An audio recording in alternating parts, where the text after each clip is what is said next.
everyone, welcome to Yourpedia. My name is Amita and I am your mentor for GK and Current Affairs. So currently हम पढ़ रहे हैं Current Affairs series. Lecture 1 we have already covered. In that we have covered Economy and Science and Tech Current Affairs for the month of June 2023. So आज का हमारा lecture है about Current Affairs for the month of June in the section of International Events and National Events of Importance. Right? So this is our lecture 2 for the month of June 2023. So we'll be covering all the current affairs for the past 6 months in a comprehensive manner for your examiner of patents and design, right? So let's begin today's class. So already as we know कि prelims is on 3rd of September, so you do not have like sufficient time. GK and current affairs आपका almost 30 marks का आता है pre में and mains paper 1 में it is of 20 marks. All right. So this analysis of PYQs we have already done and already इस पे एक video publish हो चुका है. You can go and watch that video first. So what we have done actually is we have analyzed the previous year questions that were asked in the years of 2018 and 15 respectively, right? So we have analyzed the previous year questions on the basis of themes that were asked. For example, science and tech में क्या questions थे, sports related क्या questions थे, MOUs से question आए थे, right? And questions were about international institutions, conferences, जो state departments के बीच में अग्रीमेंट्स होते हैं, portals, initiatives of ministries. So these were the questions that were asked in your previous year papers. So this is the analysis you can see and then you can figure out your preparation strategy. So for the month of June 2023, I have divided the current affairs in different categories. So let's say we have already covered the economy and banking affairs and we have already covered the science and tech affairs. So today in today's class we are going to cover international current affairs and national current affairs so that ये चारों topics आपके cover हो जाएंगे. Then the remaining topics also we are going to cover in the upcoming classes. Okay. So we'll start our class with international current affairs. So इस पे काफ़ी सारे questions already पूछे जा चुके हैं. जैसे personality news पे questions पूछते हैं, right? कि suppose फिनलैंड के new president या prime minister elect हुए हैं, उस पे question आ सकता है. Direct question आएगा कि who has been appointed as the president or prime minister for let's say Finland के अभी अपॉइंट हुए हैं, ग्रीस के अपॉइंट हुए हैं. तो इस तरीके के questions direct one liner they can be asked in your exam. So our first article is UAE will host world's largest conservation conference in 2025. So यहाँ पे वेन्यू जो है अबू धाबी को वेन्यू चूज किया गया है for the world's largest conservation conference. And जब भी ये टर्म आता है कंजर्वेशन, दैट मीन्स IUCN जो ऑर्गेनाइजेशन है it has certain involvement. Why? Because IUCN is International Union for Conservation of Nature. It talks about how the habitat can be conserved in a more sustainable way, right? That is why IUCN has a role to play in world's largest conservation conference. और ये कब होगा? It will be in 2025. So यहाँ पे one liner बन सकता है basically आपका कि कौन सा कंट्री होस्ट करेगा वर्ल्ड्स लार्जेस्ट कंजर्वेशन कॉन्फ्रेंस को और ये कहाँ पे होगा. सो ये दो पॉइंट्स आपने याद रखे हैं कि 2025 में and UAE will host. So IUCN का थोड़ा स्टैटिक पार्ट देख लेते हैं. It was established in 1948 as an international organization working in the field of nature conservation. If you have ever heard about कि species को categorize किया जाता है रेड लिस्ट में, राइट? फॉर एग्जाम्पल जैसे ग्रेट इंडियन बस्टर्ड है जो कि राजस्थान में डेजर्ट में मिलता है. So it has been categorised as critically endangered bird. सो ये कौन देता है ये कैटेगरीज कि ये एंडेंजर्ड है या ये वल्नरेबल है या ये क्रिटिकली एंडेंजर्ड है? ये जो कैटेगराइजेशन है it is done by IUCN, right? So this is the work of IUCN. IUCN के बारे में आपको एक चीज़ और याद रखनी है कि इसका हेडक्वार्टर्स कहाँ है? स्विट्जरलैंड में. And president is Razan Al Mubarak. Okay, so she is the president of IUCN currently. And ये भी रीसेंट अपॉइंटमेंट ही था, तो आपको ये डिटेल्स भी याद रखनी है कि हु इज़ द प्रेसिडेंट और chairman and where is the headquarters of that particular institution. So we are covering basically current affairs linked with the static portion. So this is our first news. Second is Celeste Solo of Argentina has been appointed as the first female Secretary General of the World Meteorological Organization. So meteorology जैसे आप word से देख पा रहे हो, something related to climatology, atmospheric sciences, right? जैसे India में we have IMD, Indian Meteorological Department, headquarters कहाँ पे है? न्यू दिल्ली में. So similarly at global level we have World Meteorological Organization. तो यहाँ पे पहली बार फीमेल सेक्रेटरी जनरल अपॉइंट हुई हैं एंड आपको इनका नाम याद रखना होगा, and she is from Argentina. And उससे पहले she has serve the Argentina's national meteorological department, right. So now she has been promoted as first female secretary general. Okay, so some static portion about WMO. As the name specifies, meteorological means something related to atmospheric sciences, climatology, hydrology and geophysics. So हम कहते हैं ना कि मौसम विभाग मौसम की updates देते हैं, तो वो बेसिकली काम जो है मेट्रोलॉजिकल डिपार्टमेंट का होता है, राइट. हेडक्वार्टर्स कहाँ पे है? जिनेवा में. प्रेसिडेंट कौन है? Abdulla Al Mandous and belongs to UAE. Okay, so ये एक फिर से इंपॉर्टेंट स्टैटिक इन्फॉर्मेशन हो गई. क्यों हुई? क्योंकि इनका अपॉइंटमेंट रिसेंट हुआ था 2023 में, ये जो है प्रेसिडेंट बने हैं. So this news again becomes very important. So you have to remember this name, कि क्वेश्चन आ सकता है डायरेक्ट कि who has been appointed as the president of WMO. 4 options दिए जाएंगे. You have to remember this name, Abdullah अल-मंडोस. Okay, इनका recent appointment हुआ है. पेरेंट ऑर्गेनाइजेशन क्या है WMO का? It is United Nations economic and social council, UN इकोसॉक. इकोसॉक basically एक specialised agency है यूनाइटेड नेशंस की. WMO falls under UN इकोसॉक. One more important thing about इकोसॉक you should know, और वो क्या है कि India is a recent member of इकोसॉक. जैसे एक क्वेश्चन ऐसा ऑलरेडी पूछा गया था आई थिंक 2018 के पेपर में, कि India is the member nation of which of the following organisations. तो 4 ऑप्शंस थे. तो आपको ये पता होना चाहिए कि इंडिया जो है कौन कौन से ऑर्गेनाइजेशंस का करंटली मेंबर है, राइट. तो UN इकोसॉक जो है economic and social council, it is an agency of specialised agency of UN and it has 54 members in total. इसमें 54 मेंबर नेशंस होते हैं जो कि अलग अलग टाइम पीरियड के लिए इलेक्ट किए जाते हैं. So India is currently elected for the period of 2022 to 2024. तो अभी 23 चल रहा है. तो इंडिया रिसेंटली अभी मेंबर है, 2 ईयर का टर्म है 22 से 24 तक. So India is currently a member of इकोसॉक. It has 54 members. हेडक्वार्टर्स कहाँ पे है इकोसॉक के? न्यूयॉर्क. WMO के कहाँ पे हैं? जिनीवा में. सो ये बेसिक इन्फॉर्मेशन आपको पता होनी चाहिए कि न्यूज़ क्या थी, उसके बाद WMO क्या है, WMO के प्रेसिडेंट कौन है, फिर इकोसॉक क्या है, और क्या करंटली इंडिया मेंबर है इकोसॉक का? यस. सो इतना आपको याद रखना है इस पर्टिकुलर न्यूज़ में. Next is Latvian parliament elects foreign minister Edgars Rinkevics as new president. So Latvia में अभी जो उनके लॉन्गेस्ट सर्विंग फॉरेन मिनिस्टर थे, उन्हीं को अपॉइंट किया गया है as their new president. Term कितना है? 4 इयर्स का टर्म होता है वहाँ पे, right. So you have to remember this name, Edgars Rinkevics. He is appointed as the new president of Latvia. Latvia कहाँ पे है? फिर लोकेशन पता होनी चाहिए. Latvia is in Europe. So basically ये जो कंट्रीज़ हैं इनकी हम अभी काफ़ी न्यूज़ डिस्कस भी करेंगे. तो आप मैप में एक बार देख लो. This is Finland. फिनलैंड के नीचे Estonia, Latvia, Lithuania, then you have Poland and this side Germany and Denmark. ये जो कंट्रीज़ हैं हम इनको बोलते हैं बाल्टिक कंट्रीज़. क्यों बोलते हैं? क्योंकि ये बाल्टिक सी के सराउंडिंग है सारी countries. We have here Baltic sea and Baltic sea के सराउंडिंग जो कंट्रीज़ हैं दे आर बाल्टिक कंट्रीज़. तो Estonia, Latvia, Lithuania. Latvia is one of the Baltic countries. Okay, so Latvia की news है कि Edgars Rinkevics is elected as new president. So you should remember this name. Next is, in recent events, the Nova Kakhovka Dam in Ukraine has suffered a catastrophic blow, leading to the concerns of devastating flooding.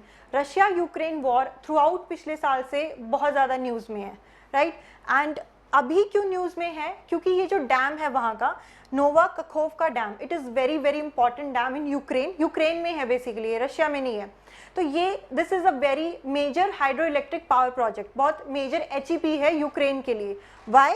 Because जैसे कि as you can see in the map, Nova Kakhovka dam relate करता है Crimea से and Zaporizhzhia region. Zaporizhzhia nuclear power plant है, ये भी थोड़े time पहले न्यूज़ में था. तो यहाँ से जो पानी सप्लाई होता था, it serve the needs of Crimean people plus Zaporizhzhia reason also. तो Crimea was annexed by Russia in 2014, तो उसके बाद से क्रीमिया जो है रशिया का पार्ट बन गया था. So this dam is very important. एक और इंफॉर्मेशन इस डैम के बारे में क्या है कि it is on which river? So Nova Kakhovka dam is on NIPER river. Right. So question यहाँ पे कैसा बन सकता है कि नोवा कखोवका डैम कहाँ पे है? पहला क्वेश्चन ये बन सकता है. 4 कंट्रीज दे दिए जाएंगे, यूक्रेन, रशिया, पोलैंड, ग्रीस, तो यू शुड नो कि it is in Ukraine. Second question ये बन सकता है कि it is on which river, तो यू शुड नो. आंसर में सिमिलर से वर्ड्स हैं वहाँ पे, नाइपर, निप्रो, तो आप कंफ्यूज हो जाओगे. राइट. तो Dnieper is the correct answer. River Dnieper पे है Nova Kakhovka dam. Right. And अभी ये डिस्ट्रॉय क्यों हुआ है? Because of devastating flooding. Right. तो this you should know about Nova Kakhovka dam. Okay, next is Germany is preparing to host the biggest air deployment exercise in NATO's history. तो यहाँ पे news क्या है? Current news ये है कि air defender 23 exercise ये जर्मनी होस्ट करेगा. तो सिंपल क्वेश्चन ये आ सकता है वन लाइनर कि which country will be hosting the air defender 23 exercise, तो आंसर वुड बी जर्मनी. दूसरा क्वेश्चन यहाँ से ये बन सकता है अबाउट नाटो, क्योंकि यहाँ पे नाटो की बात हो रही है ना कि नाटो की हिस्ट्री में पहली बार ऐसा हो रहा है. तो व्हाट इज नाटो? नाटो के बारे में देखते हैं. North Atlantic Treaty Organization. It is basically a military alliance. It is neither an economic nor a social nor a maritime alliance. ये बेसिकली एक मिलिट्री अलायंस है, मिलिट्री ग्रुपिंग है NATO. NATO क्यों बना था? नाटो बना था जब after World War 2 Russia and US के अलाइज, तो इनके बीच में कोल्ड वॉर उस टाइम एरा था, तो यूएस और यूएस के अलाइज ने मिलकर नाटो का फॉर्मेशन किया था. ओके. नाटो में प्रेजेंटली कितने मेंबर्स हैं? ये भी एक पॉसिबल क्वेश्चन है. क्यों है ये पॉसिबल क्वेश्चन? क्योंकि इसी साल नाटो में एक मेंबर ऐड हुआ है. राइट. तो ये भी एक करंट न्यूज़ है. करंट न्यूज़ क्या है कि how many members are presently there in NATO. So NATO has 30 members. And which is the most recent member to join NATO? This can also be a probable question because इसी साल में NATO में एक नया member add हुआ है and that member country is Finland. हमने अभी लोकेशन देखी थी मैप पे कि फिनलैंड के नीचे Estonia, Latvia, Lithuania, Poland, these are all part of Baltic countries and ये सारी की सारी न्यूज़ में है पिछले महीने. राइट. तो ये 30 मेंबर्स हैं नाटो में. Finland is the latest country to join NATO. Sweden भी प्रोग्रेस में है बट अभी एक्सेप्ट नहीं हुआ है. So Finland yes is definitely the recent member of NATO. So ये भी पॉसिबल क्वेश्चन है जो नाटो से पूछा जा सकता है. सो पहले हमने करंट न्यूज़ देखी कि एयर डिफेंडर 23 एक्सरसाइज कौन कंडक्ट करेगा? Germany will host it. Secondly, NATO has 30 members. It is a military alliance and it was formed in year 1949. It is also called as Washington Treaty. All right, Finland is the latest member to join. So ये सारी news आपको याद रखनी है. Headquarters है NATO का Brussels, Belgium में. Okay, next question, next article is China has achieved a major milestone in its pursuit of hypersonic technology. तो यहाँ पे important term है hypersonic technology. हम इसको देखेंगे पहले, उससे पहले न्यूज़ देखते हैं. न्यूज़ ये है कि चाइना ने वर्ल्ड का most powerful wind tunnel develop किया है. डायरेक्ट क्वेश्चन क्या आ सकता है? दो फॉर्म में आ सकता है कि which country has developed recently the world's most powerful wind tunnel.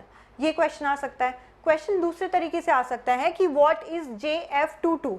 Right. आपको ये टर्म दिया जाएगा, रैंडम टर्म है, फिर नीचे ऑप्शन में कुछ होगा कि ये मिलिट्री एयरक्राफ्ट है, कोई ट्रीटी है, राइट, कोई कहीं बॉम्ब मिला है, कहीं लिथियम का रिजर्व मिला है. सो कुछ भी हो सकता है ऑप्शन में. सो JF-22 क्या है? ये भी एक पॉसिबल क्वेश्चन है.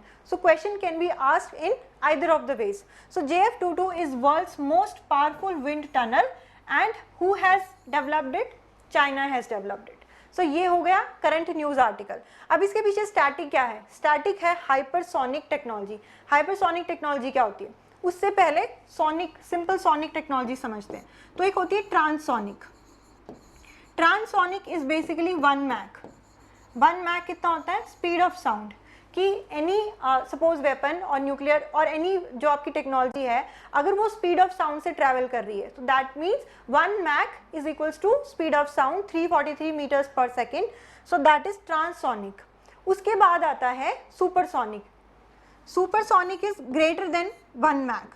अगर 1 मैक से ज़्यादा की स्पीड है, travel speed, so that is supersonic. Subsonic क्या होगा फिर? सबसोनिक होगा अगर 1 से नीचे की है तो, राइट, ट्रांस से ऊपर सुपरसोनिक, सुपरसोनिक से भी ऊपर हाइपरसोनिक।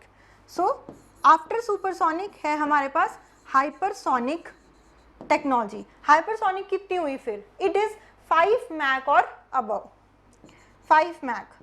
तो अगर स्पीड ऑफ साउंड को आप 5 टाइम्स मल्टीप्लाई कर दो, वो जो स्पीड आएगी दैट इज 5 मैक। और hypersonic technology is actually it travels with the speed of Mach 5 और अबव, राइट। तो ये है हाइपरसोनिक टेक्नोलॉजी। तो हमने करंट देखा कि करंट न्यूज़ क्या थी एंड उसके पीछे का स्टैटिक।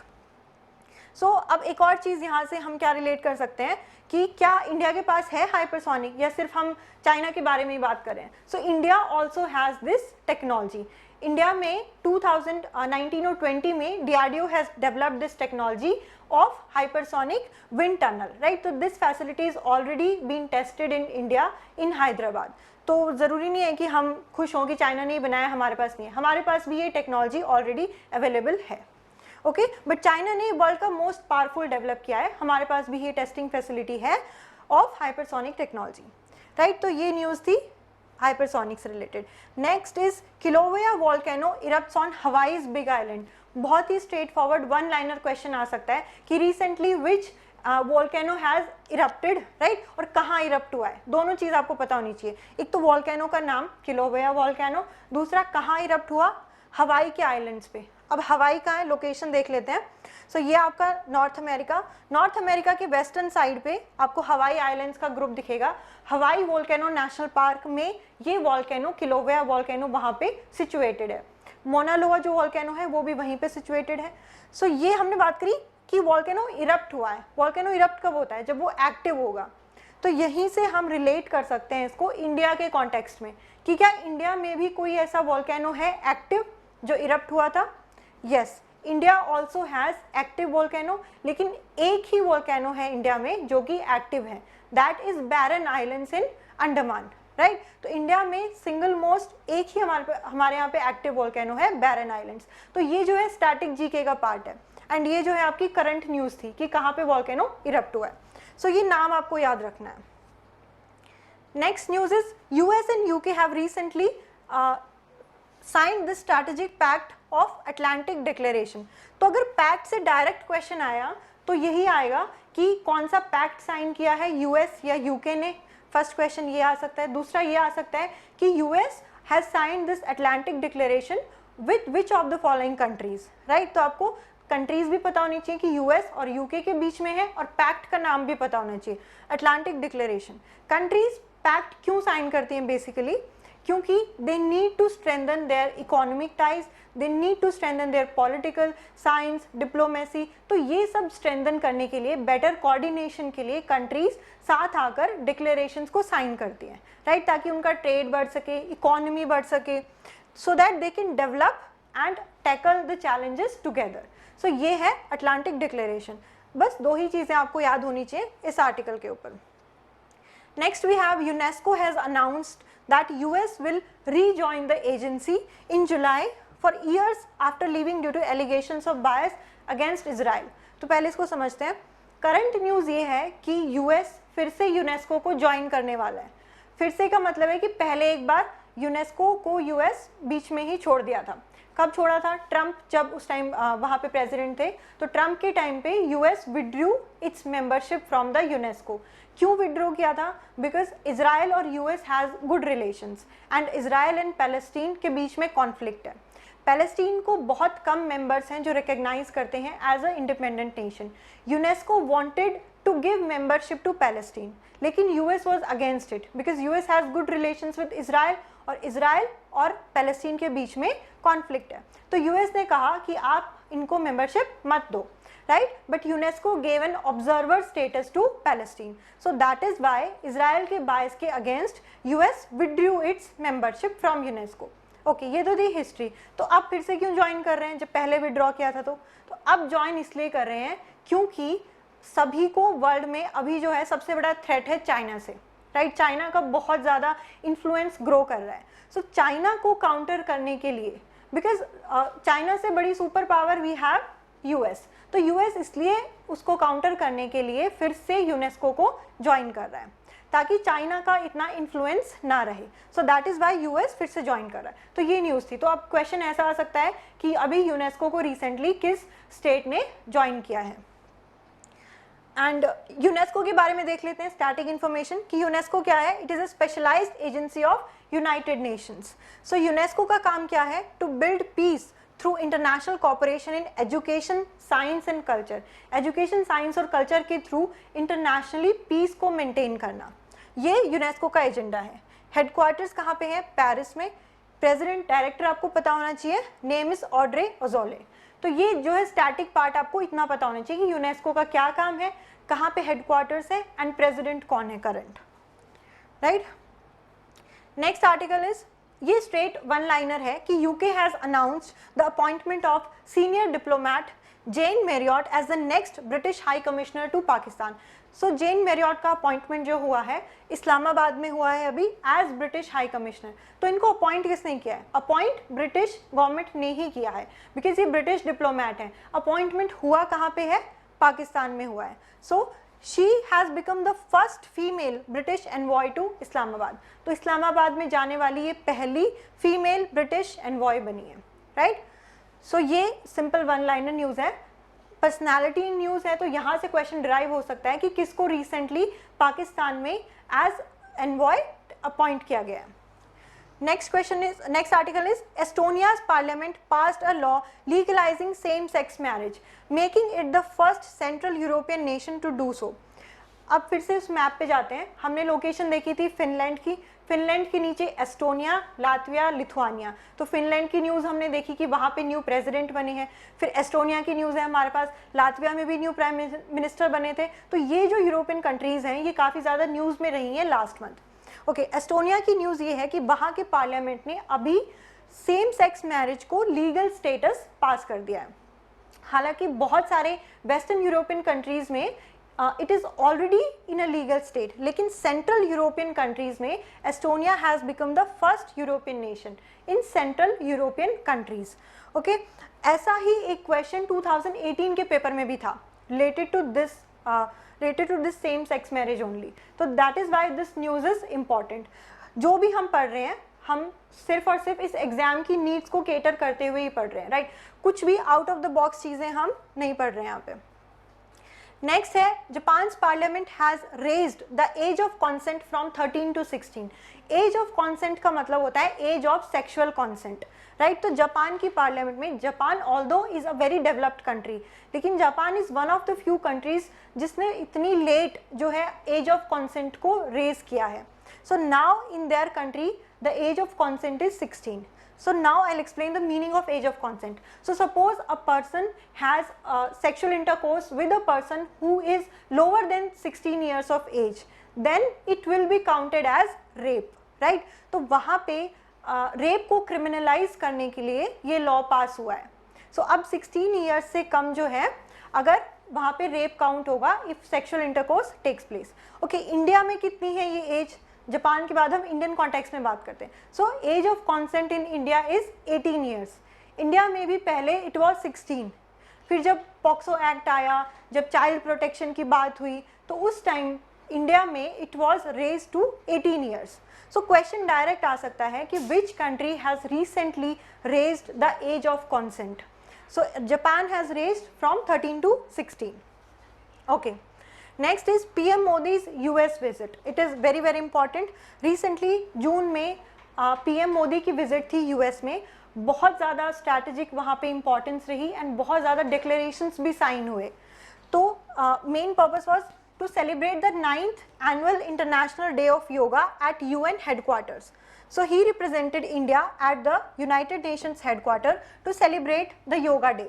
So यहाँ से हम कुछ स्टैटिक चीज़ें पढ़ेंगे कि इंटरनेशनल योगा डे कब आता है, क्योंकि वो योगा डे सेलिब्रेट करने गए थे तो आपको डेट पता होनी चाहिए. So international day of yoga falls on 21 June. So एक क्वेश्चन ये हो गया डायरेक्ट कि कब आता है. दूसरा क्वेश्चन ये हुआ कि चलो 21 जून को तो आता है, चलो ये पता है आपको, लेकिन थीम क्या थी इस साल के इंटरनेशनल डे ऑफ योगा की थीम क्या थी, ये भी एक प्रोबेबल क्वेश्चन हो सकता है. सो थीम थी योगा फॉर वसुदेव कुटुंबकम, कि पूरे के पूरे हमारे वन अर्थ के विजन के लिए ये पूरा वसुदेव कुटुंबकम थीम रखी गई थी कि one earth one future one family, कि whole earth is a one family. तो ये थीम रखी गई थी इंटरनेशनल डे ऑफ योगा की। So PM Modi led the celebrations at the international day of yoga in the UN headquarters. Second इसमें important news ये है कि India became the newest partner of the US mineral security partnership. Question क्या आ सकता है कि which country is the latest to join the mineral security partnership? तो आंसर विल बी इंडिया। अब ये पार्टनरशिप है क्या? ये यूएस लेड एक एफर्ट है to control the supply of critical minerals. Because issue क्या है कि जो मेजर क्रिटिकल मिनरल्स हैं वो चाइना में मिलते हैं, they are found in China and US and China are not allies. तो यूएस चाहता है कि चाइना का उतना डोमिनेंस ना हो, इसलिए हम सारे कंट्रीज़ जो यूएस के अलाई कंट्रीज़ हैं हम मिलकर एक ऐसा डिक्लेरेशन साइन करते हैं so that we can deal in the arena of critical mineral technology. अब ये क्यों कर रहे हैं ऐसा? क्योंकि क्रिटिकल मिनरल्स जो हैं वो बहुत ज़्यादा इंपॉर्टेंट हैं मॉडर्न टेक्नोलॉजी के लिए, हेल्थ केयर में, डिफेंस में, स्पेस सेक्टर में, तो हर तरीके के सेक्टर में क्रिटिकल मिनरल्स आज के मतलब कह सकते हैं कि आज के मिनरल्स हैं। क्यों ऐसा? क्योंकि सेमीकंडक्टर डिवाइसेस हैं, हर जगह जो है सेमीकंडक्टर यूज़ होता है। सेमीकंडक्टर के जो मिनरल्स हैं, क्रिटिकल मिनरल्स में बेसिकली 30 मिनरल्स आते हैं, तो आपको सारे के सारे नाम याद नहीं रखने हैं, बट बेसिक जैसे कोबाल्ट हो गया, गैलियम हो गया, जर्मेनियम हो गया, एंटीमनी, बिस्मथ, ये जो पूरी की पूरी कैटेगरी है ये आते हैं क्रिटिकल मिनरल्स में।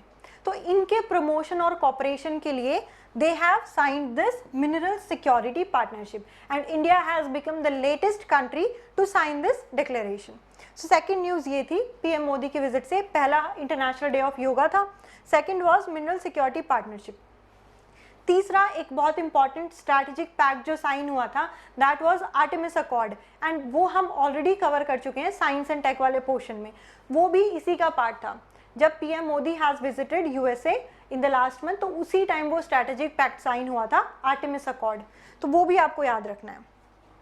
अब जो ये इंटरनेशनल डे की थीम थी yoga for Vasudhaiva Kutumbakam, it is drawn from Maha Upanishad. Upanishad हैं बहुत सारे इंडियन टेक्स्ट में, so one of the Upanishad which is Maha Upanishad, तो महा उपनिषद से ये ड्रॉ किया गया है। तो ये भी एक डायरेक्ट क्वेश्चन आ सकता है कि कहाँ से लिया है। Next article is Petteri Orpo, the leader of Conservative Party in Finland, has been elected as the country's prime minister by the parliament. आप देख रहे हो हम वही कंट्रीज की बार बार बात कर रहे हैं, तो आप ये मैप अच्छे से अपने माइंड में उतार लो कि कौन सी कंट्री कहाँ पे है, कहाँ पे नया प्राइम मिनिस्टर बना है, कहाँ पे नया प्रेसिडेंट बना है। तो रिसेंटली अभी फिनलैंड में पेटरी ऑर्पो जो हैं उनको इलेक्ट किया गया है as country's new prime minister. यहाँ से तो स्ट्रेट डायरेक्ट क्वेश्चन आ सकता है related to personalities in news, ये न्यूज़ में रहे हैं, तो that is why this question can come कि किसको अभी रिसेंटली इलेक्ट किया गया है as Finland's prime minister. So this name you have to remember. Next है IREDA, जो रिन्यूएबल एनर्जी डेवलपमेंट एजेंसी है इंडिया में। So this under the Ministry of New and Renewable Energy participated in the prestigious 3-day Intersolar Europe exhibition. तो इस पे दो question आ सकते हैं। पहला ये कि which agency represented India at Intersolar Europe 2023 exhibition, तो आपको बताना है कि IREDA represented India। Second question ये हो सकता है कि इंटरसोलर यूरोप 2023 एग्जीबिशन कहाँ हुआ था, डायरेक्ट क्वेश्चन पूछ सकते हैं, तो ये जर्मनी में हुआ था। एंड ये IREDA किसके अंडर आता है?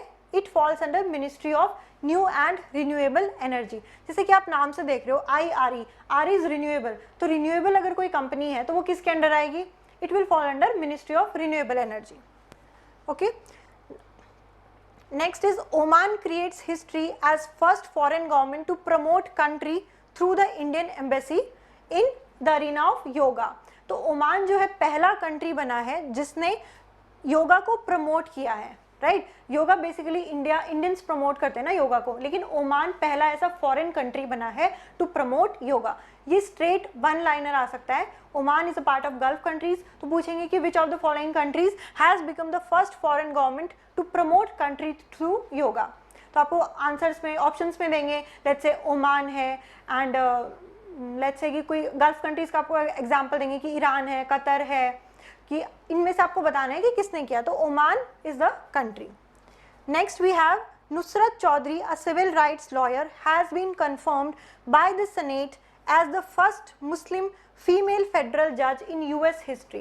This is again a straight one-liner question. Senate क्या है? Senate is basically US का पार्लियामेंट, जो US कांग्रेस है, पार्लियामेंट है, उसी को सेनेट कहते हैं। सो सेनेट की हिस्ट्री में पहली बार ऐसा हुआ है कि किसी फर्स्ट मुस्लिम फीमेल फेडरल जज अपॉइंट हुई हैं यूएस की हिस्ट्री में, और and she is Nusrat Chaudhary. तो ये आपको नाम याद रखना है, सिंपल स्ट्रेट क्वेश्चन आ सकता है यहाँ से। Next we have Kyriakos Mitsotakis, leader of center-right New Democracy Party, has been sworn in as the PM of Greece. तो ग्रीस में अभी रिसेंटली जो है न्यू प्राइम मिनिस्टर अपॉइंट किया गया है, किसको? Kyriakos Mitsotakis. तो ये नाम आपको याद रखना है। आपको किसी का भी पीएम पूछ सकते हैं जो अभी रिसेंटली बना है, फिनलैंड का पूछ सकते हैं, लातविया का पूछ सकते हैं, ग्रीस का पूछ सकते हैं। तो ये कुछ नाम है डायरेक्टली आ सकते हैं और इनमें आप फिर तुक्का भी नहीं मार पाओगे, राइट? तो ये आपको नाम याद करके ही जाने पड़ेंगे। Next is Canada launches digital nomad strategy. यहाँ पे भी स्टेट क्वेश्चन आ सकता है कि डिजिटल नोमैड स्ट्रैटेजी किस कंट्री ने लॉन्च किया है? सो कनाडा ने लॉन्च किया है। अभी स्ट्रैटेजी क्या है कि वहाँ पे बेसिकली वर्क फोर्स का बहुत ज़्यादा शॉर्टेज है, तो उस शॉर्टेज को पूरा करने के लिए they are inviting foreign workers to work in Canada, and उसके बाद अगर उनको वहाँ पे काम नहीं भी मिला है तब भी वो वहाँ जाके रह सकते हैं, they can search for the work, and उनके बाद 6 months बाद वो वहाँ पे उनको they can remain in Canada for even a longer time. So वहाँ पे वर्क फोर्स को इन्वाइट किया जा रहा है कैनेडियन गवर्नमेंट के through. So this is digital nomad strategy.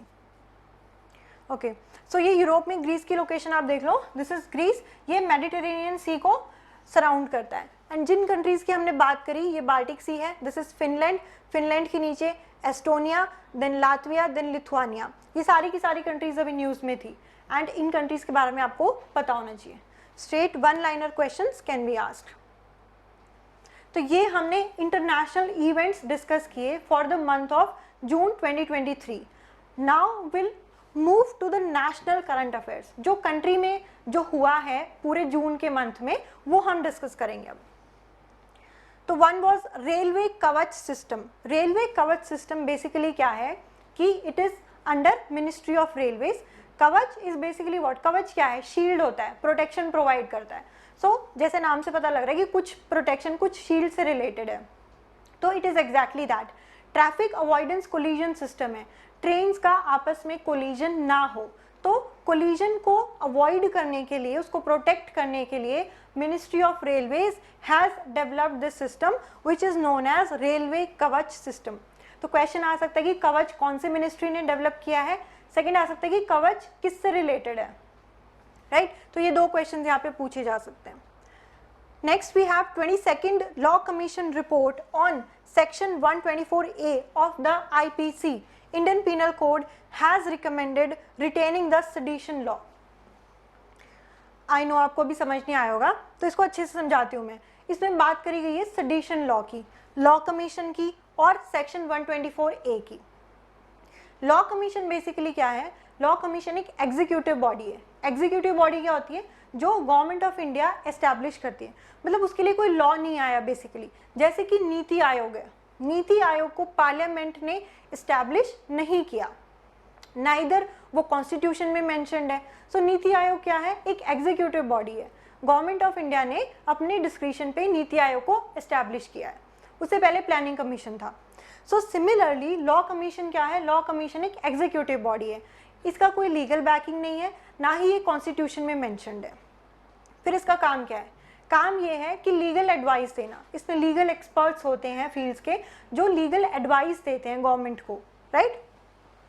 तो अभी लॉ कमीशन ने रिकमेंड किया है कि हमें रिटेन करना चाहिए सेडिशन लॉ को, एंड साथ में कुछ अमेंडमेंट्स प्रपोज किए हैं। ऑल राइट, सेडिशन लॉ क्या होता है? सेडिशन लॉ ब्रिटिशर्स सबसे पहले उन्होंने इंट्रोड्यूस किया था इंडिया में अराउंड 1890s।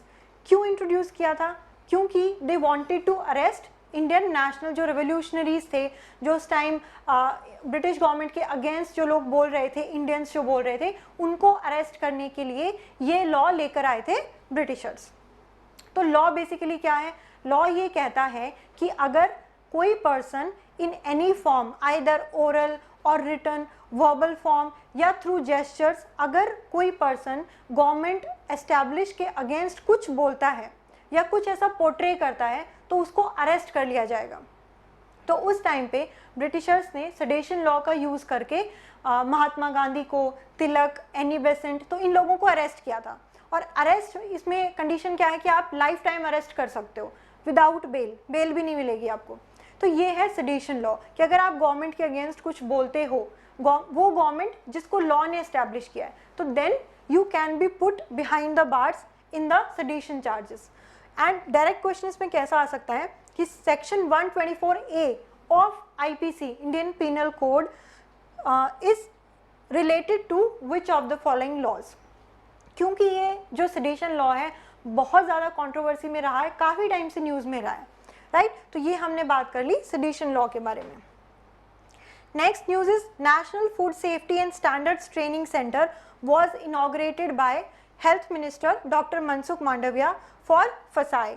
तो यहाँ पे स्ट्रेट वन लाइनर क्वेश्चन क्या आ सकता है कि ये जो national food safety training centre है ये किसने लॉन्च किया और कहाँ पे लॉन्च हुआ? तो गाजियाबाद में लॉन्च हुआ and launched by health minister. अब फसाई क्या है? फसाई is food safety and standard authority of India, 2006 में आया था and it is under which ministry? Ministry of health. तो ये स्टैटिक आपको पता होना चाहिए फसाई के बारे में। फसाई के हेडक्वार्टर्स हैं न्यू दिल्ली में।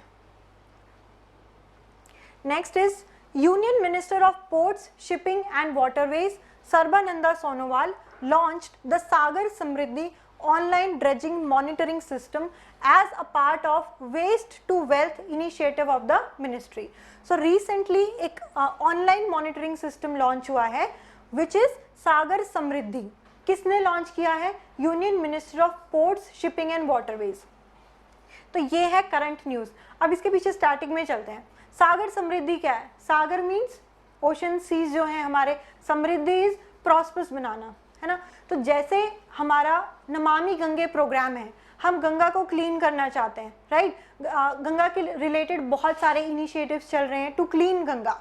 तो इसी तरीके से अगर हमें सी को क्लीन करना है, सी में भी तो बहुत ज़्यादा डेब्री जमा है ना, तो उस वजह से बोट्स जो हैं शैलो वाटर में ट्रैवल करते हैं।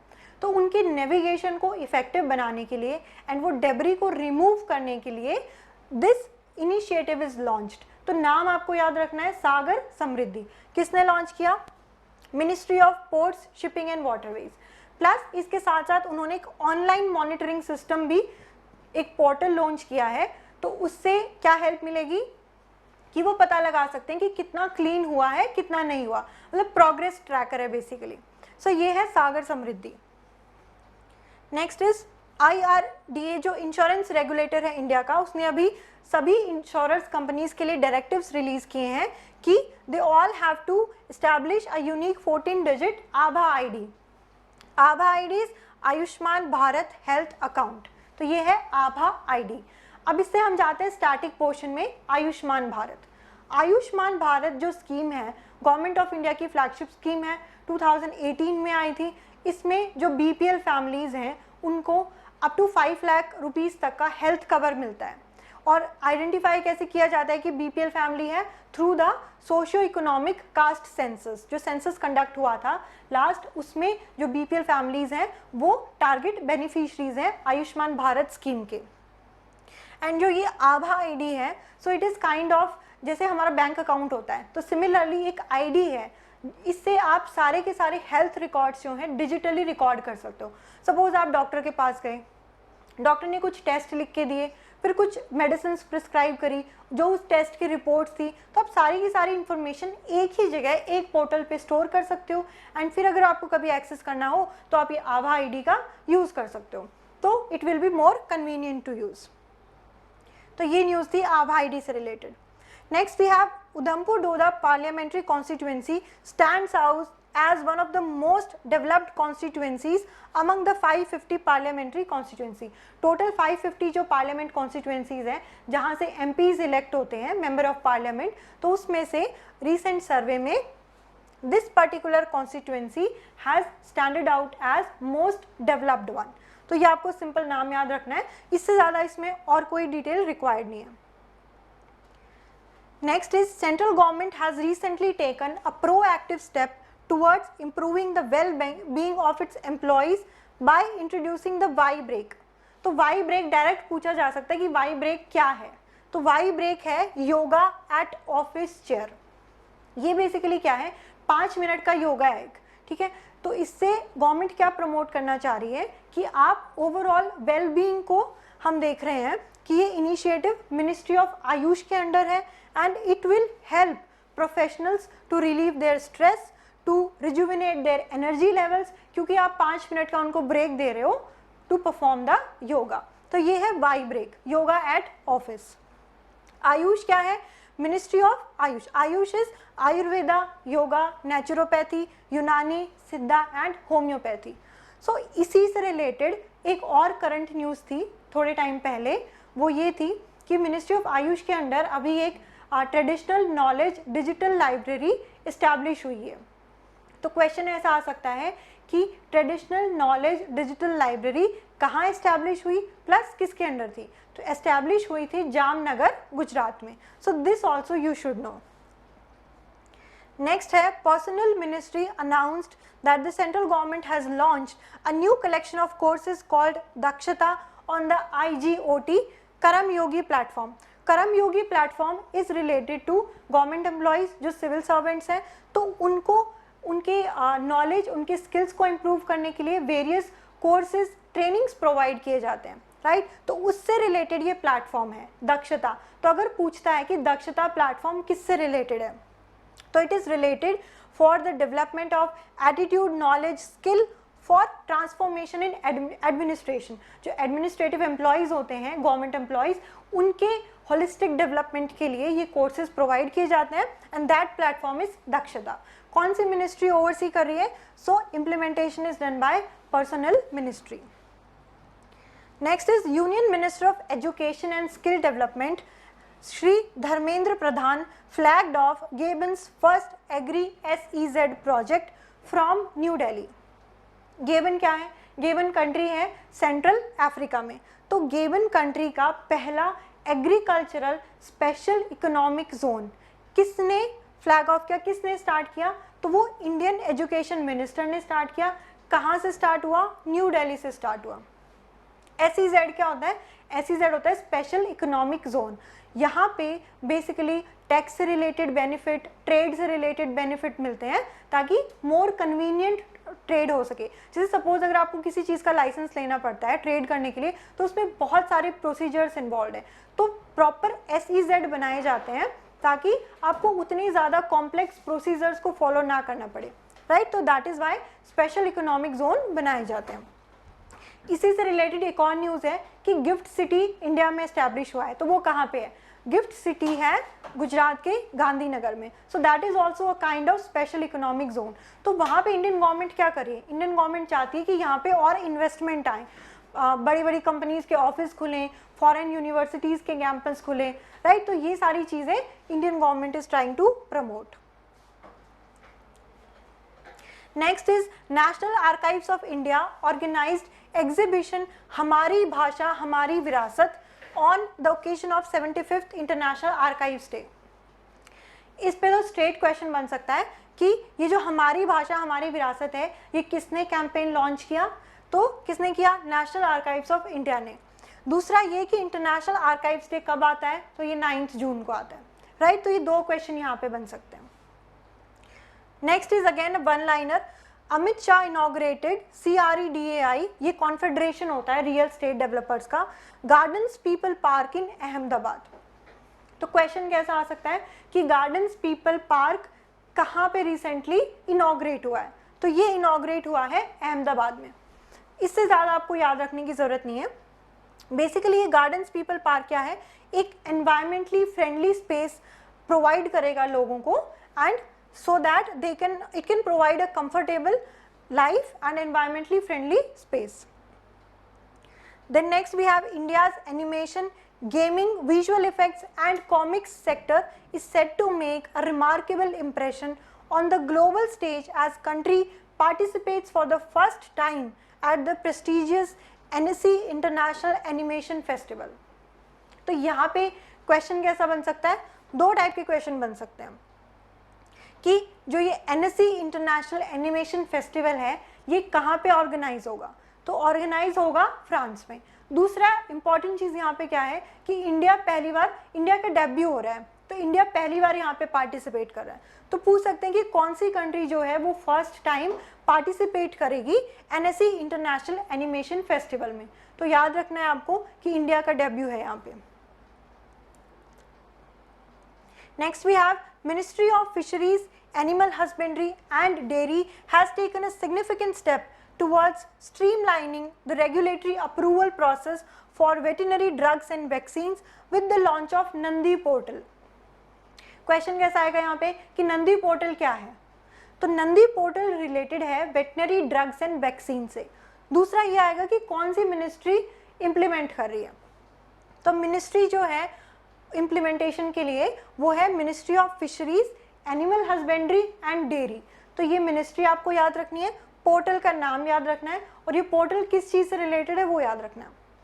तो बेसिकली इस पोर्टल का यूज़ करके मिनिस्ट्री अप्रूवल और रेगुलेशन प्रोसेस को स्मूथ बनाएगी। अगर किसी कंपनी ने लेट्स से कोई वैक्सीन डेवलप करी है या कोई ड्रग डेवलप किया है तो उसका रेगुलेशन प्रोवाइड करने के लिए this Nandi portal will be used. तो ये इतनी सी इंफॉर्मेशन आपने याद रखनी है। नेक्स्ट जो है वो भी स्टेट वन लाइनर क्वेश्चन है कि नॉलेज शेयरिंग प्लेटफॉर्म किसने डेवलप किया, राइट। तो it is developed by national highway authority of India और NHAI आपको पता है कौन सी मिनिस्ट्री के अंडर आता है, so it falls under ministry of road transport and highways, right. तो they have announced the launch of knowledge sharing platform. Okay, next is Union Home Minister Amit Shah has inaugurated the construction of the बलिदान स्तंभ in Srinagar JNK। Question कैसा आ सकता है कि बलिदान स्तंभ कहाँ पे इनॉग्रेट हुआ है, तो बलिदान स्तंभ इनॉग्रेट हुआ है श्रीनगर में JNK में। तो अब ये बलिदान स्तंभ क्या है, बलिदान जैसे नाम से पता लग रहा है सेक्रीफाइस, तो ये बेसिकली क्या है, वॉर मेमोरियल है। जो हमारी कंट्री के सोल्जर्स हैं, राइट, उनके लिए ये वॉर मेमोरियल बनाया गया है। Okay, so next we have India's first hydrogen powered train to run from Jean district Haryana। So towards sustainable transportation, India ने अपना पहला first ever hydrogen powered train launch किया है। कहाँ से लॉन्च होगा ये, हरियाणा से लॉन्च होगा। ओके, इंडिया जो है बहुत ज़्यादा हाइड्रोजन टेक्नोलॉजी को प्रमोट कर रहा है। हाइड्रोजन भी बहुत अलग अलग टाइप्स की है, ब्लू हाइड्रोजन है, ब्राउन हाइड्रोजन है और एक ग्रीन हाइड्रोजन है। तो इंडिया किसको प्रमोट कर रहा है, इंडिया प्रमोट कर रहा है ग्रीन हाइड्रोजन को, राइट, जो कोल से डिराइव्ड नहीं है। बेसिकली अगर कोई चीज़ कोल से डिराइव्ड है तो उसमें बहुत ज़्यादा आपके पॉल्यूटेंट्स इन्वॉल्व होंगे, लेकिन जो ग्रीन हाइड्रोजन टेक्नोलॉजी है वो उसमें पॉल्यूटेंट्स नहीं होते। क्यों नहीं होते, क्योंकि ये बेसिकली हाइड्रोजन क्या काम करता है कि हाइड्रोजन फ्यूल सेल में जाएगा, फ्यूल सेल हाइड्रोजन को कन्वर्ट करेगा इलेक्ट्रिसिटी में, इलेक्ट्रिक एनर्जी में। बाई प्रोडक्ट्स क्या है, बाई प्रोडक्ट होता है वाटर एंड हीट। तो जब वाटर और हीट आपको मिल रहा है तो that means it is a clean energy. Clean energy यही तो इंडिया को प्रमोट करना है। बहुत सारे टारगेट्स हैं हमारे, उसमें से एक ये है कि 50% हमारी रिन्यूएबल एनर्जी से इलेक्ट्रिसिटी प्रोड्यूस हो 2030 तक। तो उसी के स्ट्रीमलाइनिंग में ये एक इनिशिएटिव है कि हमारी जो ट्रेन्स हैं, ट्रेडिशनल डीजल ट्रेन्स, उनको रिप्लेस किया जाए with hydrogen power trains. Why, क्योंकि hydrogen is a clean, reliable and efficient source, so that is why government is promoting hydrogen trains। next ये जो है इंडिया का first Omicron specific mRNA booster vaccine, इसको approval मिला है। ये नाम आप देखो GEM-COVAC, कोविड का वैक्सीन है। OM है मतलब ओमिक्रॉन है, तो ऐसे आप याद रख सकते हो, OM मतलब ओमिक्रॉन के लिए वैक्सीन है। DBT ने अप्रूवल दिया है and Genova Biopharmaceuticals for emergency use authorization for the Drugs Controller General of India। तो ये बेसिकली mRNA कोविड वैक्सीन है। Next is field assessment of स्वच्छता सर्वेक्षण 2023 is launched by ministry of housing and urban affairs from 1 जुलाई 2023। तो इस month से ministry of urban affairs ने स्वच्छता सर्वेक्षण का जो सर्वे होता है वो स्टार्ट कर दिया है। तो ये जो है 8th एडिशन है, 8th टाइम जो है ये स्वच्छता सर्वेक्षण कंडक्ट किया जा रहा है। कौन सी मिनिस्ट्री रिस्पॉन्सिबल है? Ministry of housing and urban affairs. तो ये मिनिस्ट्री का आपको नाम याद रखना है। प्लस इस साल की थीम क्या है? इस साल की थीम आपको याद रखनी है। थीम है मेरा शहर मेरी पहचान। तो क्वेश्चन आ सकता है कि इस साल कौन सा एडिशन था स्वच्छता सर्वेक्षण का? तो 8th एडिशन था। थीम क्या है? मेरा शहर मेरी पहचान। कौन सी मिनिस्ट्री रिस्पॉन्सिबल है? Ministry of housing and urban affairs. तो ये इस न्यूज़ में आपको ये 3 चीज़ें याद रखनी है, राइट। तो हमने जून मंथ के international and national events cover कर लिए। इससे पहले we have already covered economy, banking affairs and science and tech part. So upcoming lectures में what will do is states related current affair and defense related important days and themes and some miscellaneous current affairs. We are going to cover all these in detail for the month of June 2023. उसके बाद we'll go backwards, हम मई, अप्रैल ऐसे 6 months का total cover करने वाले हैं। Okay, so ये आज का lecture will end here only. So thank you for the class. See you in the next class.